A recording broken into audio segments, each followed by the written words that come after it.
Hello दोस्तों, welcome to my channel. दोस्तों, आज के वीडियो में हम लोग बात करने वाले हैं सीजीएल एग्जाम 2023 टीयर 1 के बारे में, जिसमें आप देख सकते हैं कि 10 अगस्त को पूछे गए शिफ्ट नंबर 2 में जितने सारे क्वेश्चंस होंगे मैथमेटिक्स का, इन सबको हम लोग आज डिस्कस करने वाले हैं बेहतरीन तरीके से। तो आइए शुरुआत करते हैं, चलते हैं सीधे मैथमेटिक्स के सवालों की तरफ।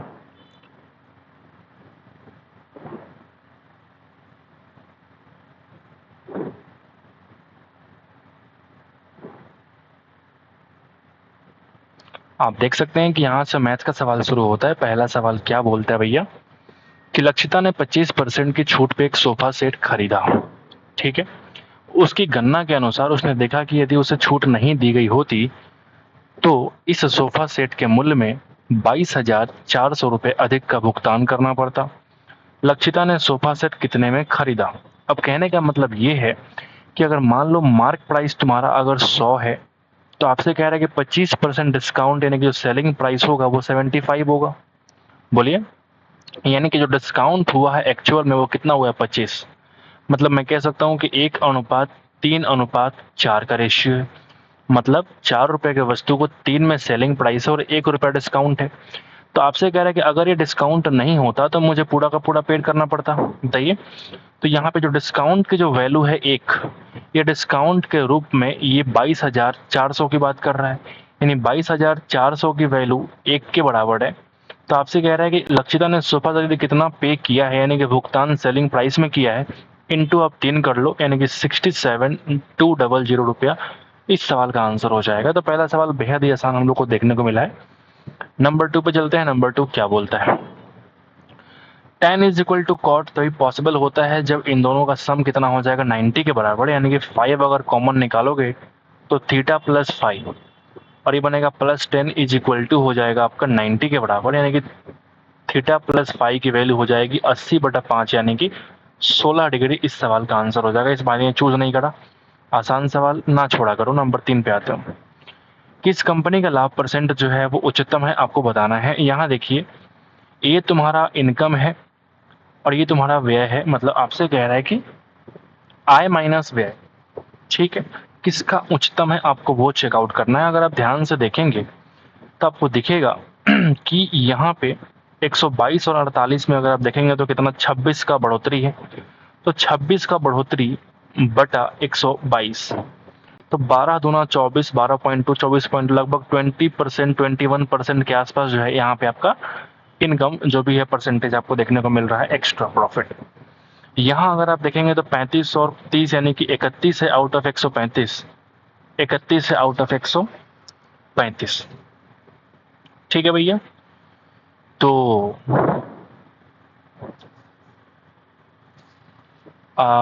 इंटू अगर आप 100 करेंगे तो ये 13 गुना लगभग 25% के आसपास आप देखने को मिलेगा। 13.5 अगर 10% बोलूंगा, 27 आपका हो जाएगा 20%, और यहाँ पे 4 बच रहेगी 1.34 लगभग 3 यानी कि 23% के आसपास आपको देखने को यहाँ पे अप्रोक्सीमेट में लेके चलता हूँ। अगर मैं यहाँ बात करूँगा तो आप बोलेंगे 40 और 16 यानी कि 14 यानी कि 54, और बेस निकाल लो 186 यानी कि 18.6 जो है वो 10% होगा। 18 यानी कि लगभग 28% 29% के आसपास जो वैल्यू है वो यहाँ मुझे देखने को मिल रहा है। अगर मैं यहाँ बात करूँ तो आप बोलेंगे 50 का बढ़ोतरी है और जो वैल्यू है वो 170 की बात करूँगा तो जो वैल्यू आ जाएगी वो कितनी आ जाएगी, तो ये आ जाएगी। ठीक है, अगर मैं 0 काट दूँ तो बोलेंगे 1.7 गुना अगर 3 करोगे तो 5.1, लगभग 29.899 के आसपास जो वैल्यू ये परसेंटेज में आने वाली है। और यहाँ अगर देखेंगे तो 166 और 188 यानी कि 22 की वैल्यू है 166, तो ये लगभग जो है 15% के आसपास ही। तो आप अगर अप्रोक्सीमेशन से निकालेंगे तो देखेंगे कि 29.9% लगभग जो है ऑप्शन नंबर 4 इस सवाल का आंसर आपको देखने को मिल रहा है। समझ गए, आगे बढ़ते हैं। नंबर 4 पे आते हैं। 150 की दर से 13 कुर्सियां और प्रत्येक 130 की दर से 15 कुर्सियां खरीदी तो एक कुर्सी का जो औसत मूल्य है वो बतानी है। 13 का कीमत है 150, फिर आप बोलेंगे 15 का कीमत भी 150, तो सबका निकालना है। तो क्या कर लो बताओ, सबका निकालना है। तो एक कुर्सी का जो औसत मूल्य है वो आपको बतानी है कि एवरेज कितना हो जाएगा। ठीक है भाई, एवरेज कितना में आपने लेके आया है आपको बताना है। ठीक है, एवरेज कितना है। तो इस तरीके से ना करके आप शॉर्टकट भी कर सकते हो फास्ट तरीके से। कैसे कर सकते हो बताओ। 150 गुना 13 कर लो, या फिर जो भी है। मैं यहाँ पे अगर अप्रोक्सीमेशन की बात करूँगा तो आप पाएंगे 130 हमने ले लिया मिनिमम वैल्यू। अप्रोक्सीमेशन नहीं, शॉर्टकट तरीके लगा लो यहाँ पे। तो आप यहाँ पे देखेंगे कितना ज़्यादा है, तो आप बोलेंगे 20 रुपया ज़्यादा है, तो 20 गुना 13 यानी कि 260 की हम बात करेंगे। और ये बांट देंगे हम 13 प्लस 15 यानी कि 28 में, यानी कि 28 में। समझ के बाद हमने क्या किया, हमने एक नया एवरेज निकालने के लिए हम छोटी वैल्यू को ले लिया, और उस छोटी वैल्यू में देखा हमने कि जो बड़ी वैल्यू है वो कितना ज़्यादा है, तो आप बोलेंगे 20 ज़्यादा है। तो इस 20 जो रुपया है वो 13 कुर्सी में अलग अलग पेड किया है, यानी 260 अलग अलग पेड किया गया है। उस 260 को हम बांट देंगे पूरे 28 में, तो ये हमारा एवरेज दे देगा नया वाला। तो आप पाएंगे कि अगर 280 होता तो पूरा पूरा 10 होता है, लेकिन ये जो वैल्यू है पूरा पूरा 9 पॉइंट समथिंग है, यानी कि 139 पॉइंट समथिंग। इस सवाल का आंसर हो जाएगा option number 1 is the required answer. ठीक है, नंबर 5 पे आते हैं। ए प्लस बी प्लस सी की वैल्यू अगर 20 है तो आपको ये वैल्यू दे रखी है, तो आपको ये निकालनी है। आप स्क्वायर कर लो, यानी कि 400 is equal to A square plus B square plus C square into plus 2 times A B plus B C plus C को हम एक्स मान लेते हैं। आप यहाँ से एक्स की वैल्यू निकाल लोगे, ये बन जाएगा 138/2 यानी कि 69। इस सवाल का आंसर आपका हो जाएगा। आसान सवाल था। नंबर 6 पे आता है। साधारण ब्याज की एक निश्चित दर पर एक धनराशि जो 21 वर्षों में अपने मूल्य से 9 गुना हो जाती है, निकटतम पूर्णांक तक सन्निकट। ठीक है, अगर मूल्य से 9 गुना हो जाती है मतलब ब्याज लगा हो उसको 8 गुना। मूलधन अगर मान लिया हमने वो x के बराबर है, मान लिया हमने प्रिंसिपल अमाउंट को हमने x मान लिया, तो 8 गुना ब्याज हो गया इंटू 21 ईयर्स में आपको रेट निकालना है बटा 100%। तो आप अगर देखेंगे ध्यान से तो एक्स एक्स कट जाएगा और ये बन जाएगा आपका 800/20। 800/20 नहीं बल्कि 21। ठीक है, तो देखिए जरा 21 गुना 3 63 यानी कि 17 बनेगा, और पॉइंट लगा दिया हमने तो कितना हो जाएगा बताओ। 17, 21 यहाँ 63, 17 और 0 यानी कि 170 बन गया ना। तो 170 अगर करोगे तो लगभग 176 जो होता है वो 8 टाइम्स होता है। नहीं नहीं, 170 अगर मैं निकालूंगा तो ये 21 इंटू अगर 8 करोगे तो 160 और प्लस 8 168 है ना। तो लगभग 38.1 लगभग 38% के आसपास आपको देखने को मिल रहा है, क्योंकि आपसे कह रहा है कि निकटतम पूर्णांक तक सन्निकट रखो, तो हमें यहाँ पे 38% मान लिया हमने कि यहाँ पे जो है रेट की वैल्यू है। अगर नयका वाला बोलता है कि 25 वर्षों में अपने मूल मूल्य से 12 गुना हो जाए, मतलब ब्याज तुम्हारा 11x हो जाए, और ये 25 साल की बात कर रहा, तो नयका रेट निकाल लो। नयका रेट निकालो तो आप बोलेंगे 25 चौका 100, x से x खत्म, यानी कि जो यहाँ से रेट की वैल्यू आएगी वो कितनी आ जाएगी, तो आप बोलेंगे 44%। अभी कितना ज़्यादा हुआ तो आप बोलेंगे 6% क्या है, ज़्यादा है, यानी कि 6% की वृद्धि है। ठीक है, तो आगे बढ़ जाते हैं। नंबर 7 पे आते हैं। किस राज्य में के मामले में दिए गए वर्षों में विद्यार्थियों की संख्या में लगातार वृद्धि हुई थी। ठीक है, लगातार वृद्धि हुई थी, आपको वो चीज़ देखनी है। अब यहाँ देखो, यहाँ बढ़ रहा है, लेकिन यहाँ बढ़ रहा है, यहाँ बढ़ रहा है। तो महाराष्ट्र में देख रहे हैं कि आप हर जगह बढ़ता हुआ आपको दिखाई दे रहा है, कहीं भी घट नहीं रहा है। यहाँ देखिए घट गया, यहीं पे घट गया तो काट के हटाओ, यहाँ तो घट गया काट के हटाओ, यहाँ बढ़ गया लेकिन फिर यहाँ घट गया। तो कह रहे हैं कि लगातार जो बढ़ रहा है वो कौन सा क्षेत्र, आप बोलेंगे महाराष्ट्र में लगातार जो है वृद्धि हुई है। बेहद एक घटिया सवाल। ये व्यापारी जो है नकद भुगतान में 5% की छूट देता है और 14% का लाभ अर्जित करने के लिए उसे अपने माल को क्रय मूल्य से कितना अधिक पर अंकित करना होगा। एक व्यापारी जो है नकद भुगतान पर 5% का डिस्काउंट दिया। मान लिया उसने एमपी जो है अगर 100 के बराबर है तो 5% डिस्काउंट दिया, यानी कि एसपी कितना हो जाएगा, तो आप बोलेंगे 95 रुपये। आप चाहते हैं कि 14% का लाभ अर्जित हो, तो अपने माल को क्रय मूल्य से कितने % अधिक पर अंकित करना होगा। अभी सवाल थोड़ा सा अजीब नहीं लग रहा है, कुछ तो मुझे मिसिंग यहाँ पे लग रहा है। एक व्यापारी जो है नकद भुगतान अगर करोगे तो 5% का डिस्काउंट देगा, मतलब 100 रुपए के वस्तु को 95 में सेल कर देगा। ठीक है, वो चाहता है कि 14% का लाभ अर्जित करने के लिए उसे अपने माल को क्रय मूल्य से कितने परसेंट अधिक पे अंकित करना होगा। ठीक है, वो 14% लाभ कमाना चाहता है। तो तुम ये कहना चाहते हो कि अगर इसको हम बढ़ा के 114 करेंगे तो ये एसपी से कितना ज़्यादा है, तो आप बोलेंगे 20% ज़्यादा है। लेकिन ये जो तरीका है ये सवाल पूछना गलत है। अगर आप देखेंगे यहाँ हमने एसपी को मान के चले, आपने बोला कि क्रय मूल्य से कितने परसेंट अधिक पे अंकित करना होगा। अब ये क्रय मूल्य है, किस बात की गारंटी कैसे पता चल।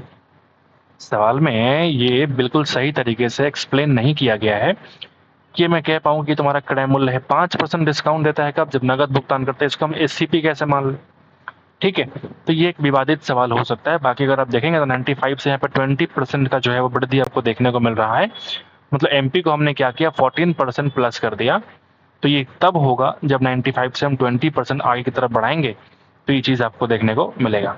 नंबर 9 पे आते हैं। दीपक जो है 1,60,000 रुपए की पूंजी के साथ एक व्यवसाय शुरू करता है। उसे पहले वर्ष के दौरान 10% की हानि हुई, परंतु वह अपने शेष निवेश पर दूसरे वर्ष के दौरान 5% का लाभ किया। फिर तीसरे वर्ष के अंत में उसने पूंजी 25% का लाभ अर्जित किया। तो 3 वर्षों के अंत में उसका कुल लाभ जो है वो ज्ञात कीजिए। पहले साल 10% की हानि यानी कि 10 की वैल्यू कितनी हो गई, 9 के बराबर। फिर 5% का लाभ यानी कि 20 की वैल्यू हो गई भैया 21 के बराबर। फिर 25% का लाभ यानी कि 4 की वैल्यू 5 हो गई।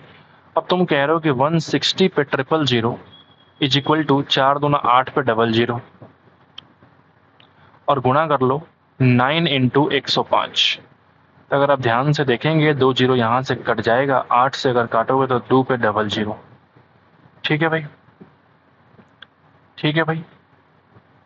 अच्छा, अगर मैं गुणा करूंगा तो कितना आएगा, ये बन जाएगा आपका 945 इंटू 200। 945 इंटू 200, 2 जीरो यहाँ पे। 945 को दोगुना करोगे तो 1890। 1890। अब ये जो वैल्यू आया है 1,60,000 की वैल्यू बन के 1,89,000 हो चुकी है। तो आप बोलेंगे इसका जो कुल प्रॉफिट हुआ वो कितना हुआ। प्रॉफिट हो गया आपका 29,000, माइनस कर देंगे, वही सवाल का आंसर हो जाएगा। समझ गए। इसको ऐसे भी कर सकते थे और डायरेक्टली हम यहाँ पे इन दोनों का अंतर निकाल के हम गुना कर सकते थे, बात तो वही पड़ेगा। आइए आगे बढ़ते हैं, नंबर 10 पे आते हैं। एक्स वाई जेड 20, 12 और 28 दिन में पूरा कर सकते हैं, तो मिल के काम करेंगे तो अनुमानित दिन निकालिए। तो 20, 12, 28 का अगर आप एलसीएम निकालेंगे तो आओ जरा मैं निकाल के दिखाता हूँ एलसीएम। तो आप देखेंगे यहाँ पे 2 से काटा हमने तो बन जाएगा 10, ये 6 और ये 14। फिर 2 से किया हमने तो बन जाएगा 5, ये 3 और ये 7। ठीक है, 7 तरीके 21 बचे 105 गुना 4 यानी कि 420। ठीक है, अब मैं डिवाइड करूंगा तो बन जाएगा 21। ये बन जाएगा 12 तिया 36, 12 25 60 और ये बन जाएगा आपका 15 12। तीनों मिलकर अगर काम करें तो आप बोलेंगे 50 और 21 यानी कि 71 से मुझे डिवाइड करना पड़ेगा। ठीक है, तो आपने कहा कि अनुमानित दिन की संख्या यानी कि अप्रोक्सीमेशन निकालना है, तो हमने क्या किया, 71 को हम 70 बना दी। तो 7×42 यानी कि 6 दिन इस सवाल का आंसर आपको देखने को मिलेगा। इस भाई ने ऑप्शन नंबर 2 चूज कर लिया। आसान सवाल, गलती करोगे बहुत रैंक तुम्हारा पीछे जाएगा। 1/√2, 1/2 यानी कि 2/√2 यानी कि √2 इस सवाल का आंसर आपको देखने को मिलेगा। नंबर 12 पे आता है। कुल उत्पादन 12,960 है, तो आपसे कह रहा है कि मक्के का वार्षिक उत्पादन कितना है। तो मुझे कुल उत्पादन से मतलब तो पड़ेगा 95 डिग्री जो है आउट ऑफ 360 और आपको निकालना कितना है, तो 12,960 से तुलना करना है। बोलिए बोलिए। ठीक है, तो 12 36 जीरो, 12 1 जा 12 8 96 और फिर जीरो, एक जीरो से एक कट गया, फिर अगर 3 से काटेंगे तो बन जाएगा 36। तो 36 बचे कितना हो जाएगा, 180। बोलिए, कैरी 18, 36 90, 324 और 8। 324 और 18 कितना हो जाएगा, तो आप बोलेंगे 342। इतना टन जो है इस सवाल का आंसर आपको देखने को मिलेगा। आगे बढ़ते हैं, 13 पे आते हैं। दुकानदार अपने एक इलेक्ट्रिक मिक्सर के अंकित मूल्य पर 10% की छूट देने के बाद 20% का लाभ अर्जित करता है। यानी मान लिया हमारा एमपी जो है वो कितना है, तो आप बोलेंगे 100 के बराबर। 10 डिस्काउंट दिया यानी कि एसपी कितना सेल किया, आप बोलेंगे 90। तब भी इसको 20% का लाभ होता है। मतलब जो अगर मैं सीपी निकालने की कोशिश करूंगा तो आप बोलेंगे 6 की वैल्यू मुझे निकालना है 5 की वैल्यू। बोलिए। तो अगर सवाल ये है कि अगर 6500 रुपया के अंकित मूल्य वाले इलेक्ट्रिक मिक्सर का क्रय मूल्य कितना होगा, ठीक है, इसको तो काटेंगे तो 15 यानी कि 15 पचे 75। बोलिए। तो आप कह रहे हैं कि 100 रुपए के वस्तु को 75 में सेल किया, यानी इसको 65 से गुना कर दोगे तो इसको भी करना पड़ेगा 65 से गुना, यानी कि 5 बचे 25, लास्ट में तो 5 आने वाला है। मतलब मैं कह सकता हूँ कि ये और ये आंसर तो नहीं होगा, पहली बात। ठीक है भैया, बोलिए, है ना बात। अच्छा, 75 गुना 5 करोगे तो 375, कैरी हो गया 37, 75 गुना 6 यानी कि कितना हो जाएगा 450, और 37 यानी कि 487, 4875 रुपया जो है इसका क्रय मूल्य हो जाएगा। आगे बढ़ते हैं। इसकी वैल्यू आप चुटकियों में निकाल सकते हैं, स्क्वायर करके आप 2 जोड़ दोगे यानी कि 66 आंसर हो जाएगा। एक चाप केंद्र पे 84 का कोण अंतरित करता है, तो चाप की लंबाई अगर 10 है तो आपको वृत्त की त्रिज्या कितने के बराबर होगा आपको बतानी। ठीक है, तो चाप की लंबाई निकालेंगे भैया 2 पाई आर इंटू थीटा अपन 360, और ये वैल्यू है कितना, तो आप बोलेंगे 22 के बराबर। वैल्यू पटक दीजिए, पाई की वैल्यू 22/7, आपको आर तो निकालना ही है, और थीटा है 84/360 इज इक्वल टू 22। बोलिए, ये 22 कट जाएगा, 12 सत्या 84, 12 तिया 36, 2 से काट लो 15 बार में, यानी कि आर की वैल्यू आ चुकी है 15 सेंटीमीटर। आसान था ना, बिल्कुल आसान सवाल था। नंबर 16 पे आते हैं। इसकी वैल्यू, ये सिंपल कैलकुलेशन है, बोर्ड मास अप्लाई करना है, कोई बात नहीं, पहले इसको हम सिंपल भिन्न में तोड़ के लाते हैं। तो 12 एक 13/3 हो जाएगा, प्लस 3 तिरिक 9 एक 10/3 हो जाएगा, इंटू कर लो 5 4 9/5 हो जाएगा। फिर अगर आप देखेंगे तो ये हो जाएगा भाग 4 तिया 12 3 15/4 हो जाएगा। फिर अगर आप देखेंगे तो इंटू कर लो, ब्रैकेट में क्या है, 3/2 हो जाएगा, प्लस 3 एक 4/3 हो जाएगा। ठीक। फिर अगर आप नीचे ध्यान से देखेंगे तो बन जाएगा आपका 2/3। तो यहाँ पे हम सिंपल पहले भाग वाला काम कर लें, 6 ऊपर 5 नीचे, यानी कि 6 कट जाएगा 2। बोलिए, यानी कि 2 ऊपर 5 नीचे, समझ गए। यानी कि अगर ये सब कुछ गुणा कर दूं मैं तो ये 2 ऊपर हो जाएगा और 5 हमारा नीचे हो जाएगा। तो 8/15 मैं यहाँ पे लिख सकता हूँ डायरेक्ट। ठीक है, अब ये देखिए, ये बन जाएगा आपका 3 तिरिके 9 और 8 17/6। तो यहाँ पे इसके बदले में क्या लिखूंगा मैं, 17/6। ठीक है, 17/6।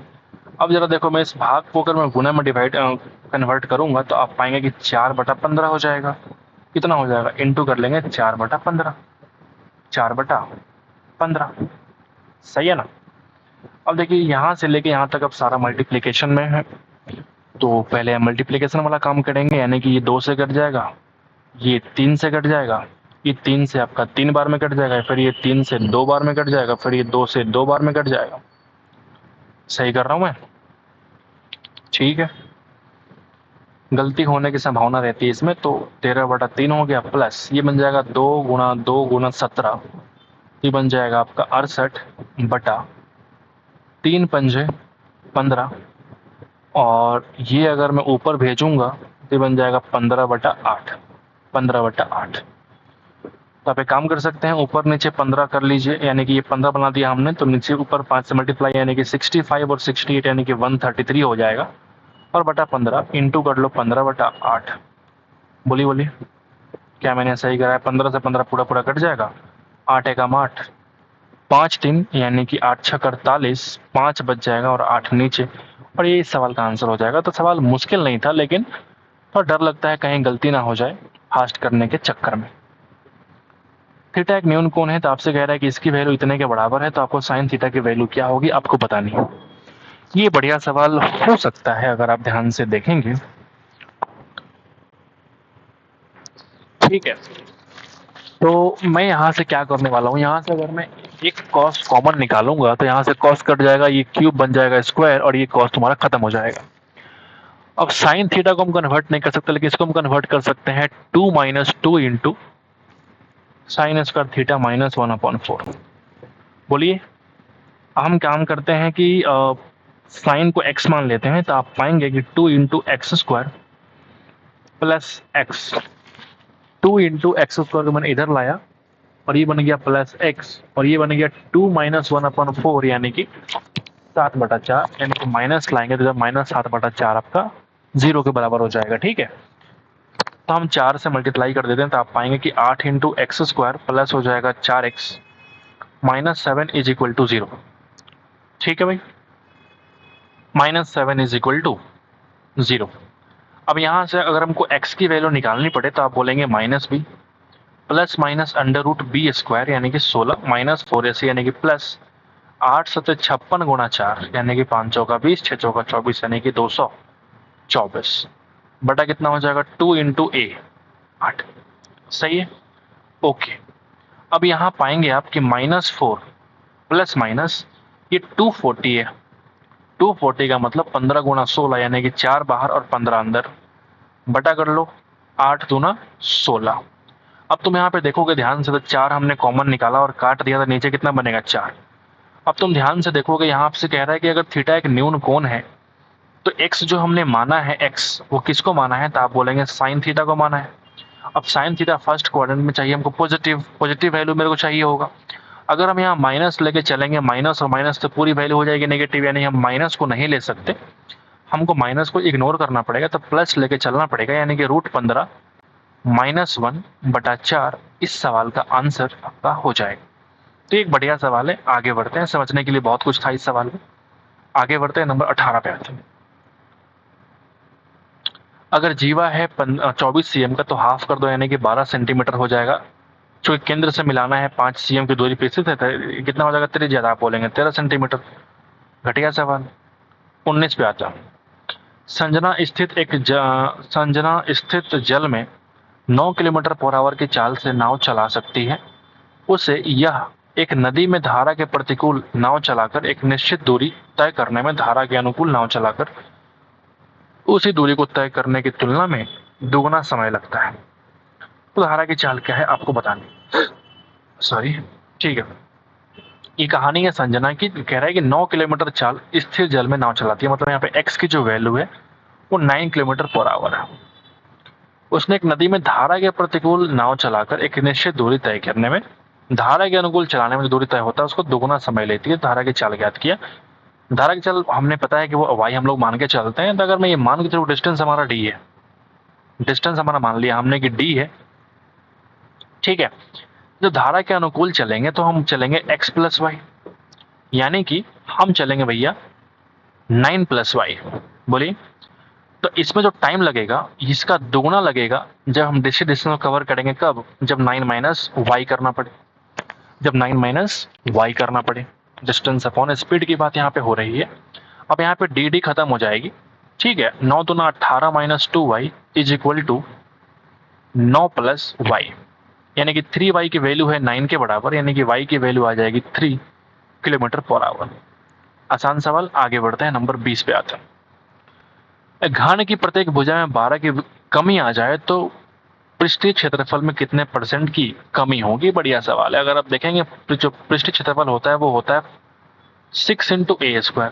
अब 6 तुम्हारा कांस्टेंट है, ये फर्क पड़ेगा a के स्क्वायर पे, यानी कि साइड के स्क्वायर पे तुमको फर्क पड़ेगा। यानी कि 12% अगर कमी करोगे तो साइड 2 बार कम होगा, यानी कि -12 2 बार करना पड़ेगा तुम्हें, यानी कि 12 दूना 24 तो कर लोगे और माइनस करना पड़ेगा 12 का 12% यानी कि 1.44% और, तो आप पाओगे कि 22.56% का एक्चुअल में वो कमी देखने को मिलेगा। तो option number 4 is the required answer. Number 21।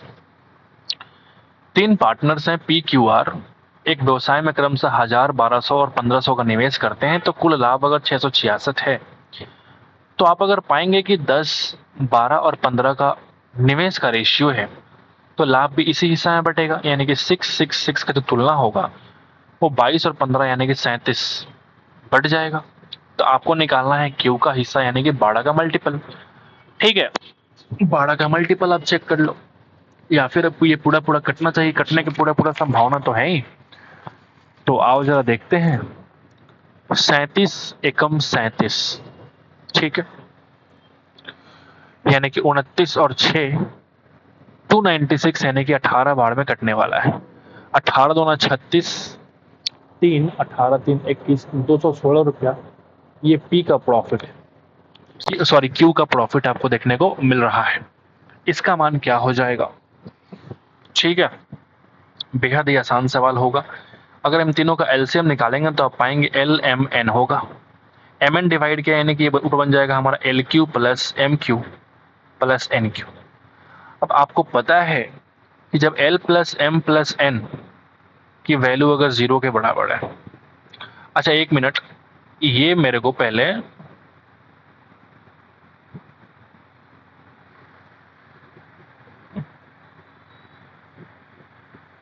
ठीक तो है, जब a plus B plus C की वैल्यू अगर जीरो हो तो A Q plus B Q plus C Q की वैल्यू क्या होती है बताओ? 3abc होती है ना भैया। 3abc यहाँ पे कितना हो जाएगा? 3 into L M N upon L M N का होल स्क्वायर, यानी कि अगर ये पूरा पूरा कट जाए तो 3 का स्क्वायर 9 इस सवाल का आंसर हो जाएगा। समझ गए बात भैया? तो आसान सवाल तुमने छोड़ दिया, ऑप्शन नंबर 4 तुमने हिट कर दिया। अलजेब्रा का बेसिक रूल है वो शब्द। त्रिभुज एस टी यू में भी जो है भुजा एस टी पर एक बिंदु और डब्ल्यू भुजा एस यू पर एक बिंदु इस प्रकार है। हम एक त्रिभुज का पहले निर्माण करते हैं, फिर पढ़ेंगे, जैसे आगे करते जाएंगे ऑटोमेटिक वो बन जाएगा। तो आप जरा देखो, यहाँ पे कह रहा है कि S T U, S T पे एक भुजा है, बिंदु हमारा बी है, और एक एस यू पर भुजा बिंदु जो है वो डब्ल्यू है। इस प्रकार स्थित है कि भी डब्ल्यू यू टी एक समलंब है, मतलब ये पैरेलल लाइन है, आपसे ये कहना चाह रहा है सिंपल तरीके से। भी W each two T U का जो रेशियो है वो 2:7 है। अगर ये 2 है तो ये 7 है। तो ये तो बहुत ही आसान सवाल हो गया फिर तो समलंब का एरिया और त्रिभुज एस टी यू का एरिया का अनुपात ज्ञात करो। जब मुझे एस टी यू का निकालना पड़ेगा एरिया का, और अनुपात आपको निकालना है भी डब्ल्यू यू टी, तो एस टी यू तो 7 का स्क्वायर 49 होगा, और इसका बात करूंगा तो आप बोलेंगे 2 का स्क्वायर 4 होगा। 4 को हम कर देंगे 49 में से कम, तो ये बन जाए कितना? 45, यानी कि 45:49 इस सवाल का आंसर हो जाएगा। इस भाई ने ऑप्शन नंबर चूज ही नहीं किया, सवाल को देख के डर गया होगा। अच्छा एस टी यू त्रिभुज की बात कर रहा है, ज्योमेट्री का सवाल है, बहुत मुश्किल सवाल होगा, तुमने पढ़ा ही नहीं, छोड़ के चल गए। ठीक है, एक मिश्रण है जिसमें रसायन X और पानी का जो अनुपात है W वाटर, वो 15:9 के बराबर है। जब इस मिश्रण के 48 लीटर मिश्रण को पानी से प्रतिस्थापित कर दिया जाता है तो अनुपात 11:13 हो जाता है। आपसे कह रहा है कि पानी से प्रतिस्थापित किया, यानी कि 11:13 हो, तुमने पानी को मिलाया है, तो प्रतिस्थापन के बाद पानी की मात्रा ज्ञात करें। बढ़िया बात, प्रतिस्थापन के बाद पानी की मात्रा ज्ञात करें। अगर तुम बहुत होशियार हो तो तुम ऐसा कर सकते हो कि तुमने यहाँ से मिश्रण में से निकाला और यहाँ तुमने ऐड किया, तो जो मात्रा है वो इक्वल रहेगी, वो तुम्हें फर्क नहीं पड़ेगा। ठीक है, और अगर तुम्हें पानी बाद की प्रतिस्थापन के बाद का निकालना है तो तुम्हें सोच सकते हो कि 13 का मल्टीपल होगा। 13 का मल्टीपल ये भी नहीं है, 13 का मल्टीपल 91, 101 ये भी नहीं है, और 13 का मल्टीपल ये भी नहीं है, 13 91, 6.5 ये 13 से कट रहा है। तो इस तरह तुम ऑप्शन को चूज करके भाग, मतलब यहाँ से निकल सकते हो टाइम वेस्ट किए बिना। अब आता है सवाल कि हम सॉल्व कैसे करेंगे। आओ जरा देखें, तुमने पानी को मिलाया है तो तुमको इसको जो है इक्वल करना पड़ेगा, यानी कि 11 से गुना कर दो ऊपर, 15 से नीचे। अब तुम देखोगे ये बन जाएगा 165, ये बन जाएगा 11×9 = 99, ये बन जाएगा 165, ये बन जाएगा आपका 195। तुमने यहाँ से यहाँ तक मिलाया है, तुमने बोला कि मिश्रण में 48 लीटर को निकाला गया है और पानी से प्रतिस्थापित किया गया, यानी जो यहाँ से यहाँ तक ऐड किया गया, कितना ऐड किया गया? 96। बोलिए, अभी 96 48 का वैल्यू है, तुमने कह रहे 98 मिलाया, 48 मिलाया था, और आपको निकालना क्या है? नयका पानी का मूल्य, मूल्य बोल रहा हूँ, नयका पानी की मात्रा कितनी होगी। ये 2 से काटोगे अगर तो बन जाएगा 97.5 लीटर। आगे बढ़ते हैं, आते हैं हम लोग आखिरी सवाल की तरफ। 8 सेम त्रिज्या वाले एक वृत्त में 10 सेम इकाई वाले एक जीवा खींची जाती है, तो जीवा की लंबाई क्या होगी? आप ऑटोमेटिक निकाल सकते हैं कि 64 - 25 यानी कि √29 39 इस सवाल का आंसर आपका हो जाएगा। ठीक है, कैसे किया हमने देखो जरा, आसान सवाल है, आप कर सकते हैं। त्रिज्या हमारे पास 8 है, अगर जीवा तुम्हारे पास 10 है तो यहाँ से यहाँ मिलाया हमने। ठीक है, त्रिज्या 8 है तो यहाँ से यहाँ तक की दूरी 8, ये आपको लंबवत दूरी निकालनी है। अगर पूरा 10 है तो ये कितना हो जाएगा? 5। बोलिए, अब यहाँ पे अगर 90 है तो इसकी वैल्यू कैसे निकालेंगे बताइए? ये हो जाएगा आपका 64 माइनस 25 का अंडर रूट, यानी कि अंडर रूट 39 यूनिट इस सवाल का आंसर आपका हो जाएगा। तो उम्मीद करते हैं कि आपको इस सीरीज पसंद आ रही होगी, तो एक बार लाइक कर दीजिएगा हमारे इस एफर्ट के लिए। मिलते हैं आपसे अगले वीडियो में, तब तक के लिए thank you so much guys.